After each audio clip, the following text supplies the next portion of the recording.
আসসালামু আলাইকুম। গত কয়েকদিন আগে আমরা কয়েকজনে মিলে বিলের পুকুরের সমস্ত কচুরিগুলিকে পরিষ্কার করে ফেলেছি এবং সেই জায়গায় সুন্দর করে চুন দিয়ে দিয়েছি। চুন দেওয়ার ৩-৪ দিন পরে সরিষার খোল এবং সার দিয়ে পুরো জায়গাটাকে আমরা মাছ ছাড়ার জন্য প্রস্তুত করেছি। তো আজকে মূলত আমরা যাচ্ছি সেই মাছ আনার জন্য।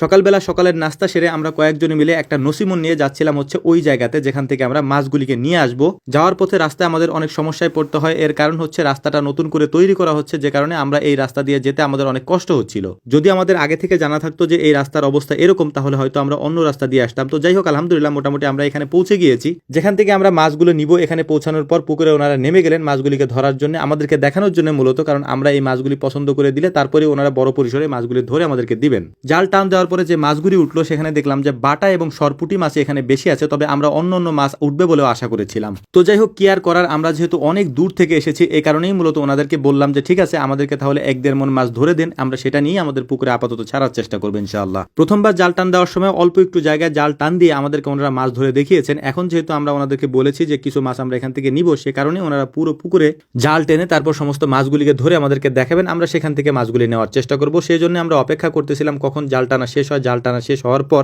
সরপুটি, বাটা এবং কিছু ব্রিগেড মাছগুলি ওনারা আমাদেরকে বেছে বেছে দিচ্ছিলেন। ওই মাছগুলি আলাদা একটা জায়গা ওনারা রেখে দিয়েছেন, তারপর ওখান থেকে উঠিয়ে মেপে তারপর আমাদেরকে দেওয়ার চেষ্টা করবেন। তো মাছ ধরা মোটামুটি শেষ হওয়ার পর এই মাছগুলিকে সুন্দর করে মেপে আমরা যে 2টা ব্যারেল রেডি করেছি, এই ব্যারেলের মধ্যে পানি দিয়ে ওখানে মাছগুলিকে ছেড়ে দিচ্ছিলাম এবং একজনে হাত দিয়ে পানির মধ্যে কৃত্রিমভাবে অক্সিজেন দেওয়ার চেষ্টা করছিলেন, কারণ যেহেতু এগুলি ছোট মাছ, এগুলিকে খুব দ্রুতই আমাদের পুকুরে নিয়ে ছেড়ে দিতে হবে, বা আমরা যেখানে ছাড়বো সেখানে দ্রুতই আমাদেরকে যেতে হবে। সবগুলি মাছ মোটামুটি মাপা কমপ্লিট হয়ে গিয়েছে। আমরা 63 কেজির মতো মাছ নিয়েছি। তো আমরা ওনাদেরকে টাকা পয়সা সব কমপ্লিট করে দিয়ে ইমনকে বললাম যে এই নসিমনের সাথে চলে যেতে, আমরা ওদের পিছন পিছন যাব।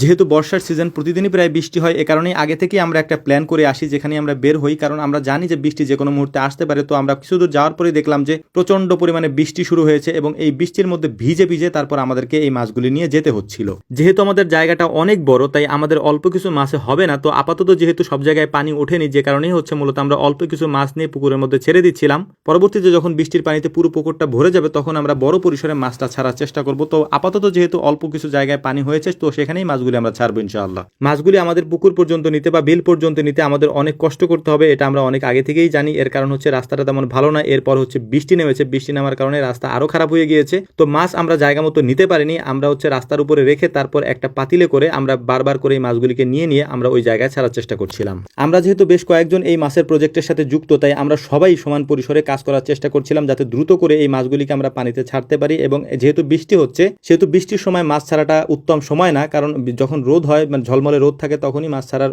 উত্তম সময়। কিন্তু আমাদের কিছু করার নেই। আমরা মাছগুলি যখন এনেছিলাম বা যখন আমরা গিয়েছিলাম তখন রোদ ছিল, কিন্তু আমরা আস্তে আস্তে প্রচুর পরিমাণে বৃষ্টি শুরু হয়, আর এই বৃষ্টির মধ্যে মাছগুলিকে আমাদেরকে বাধ্যতামূলক ছাড়তে হচ্ছে।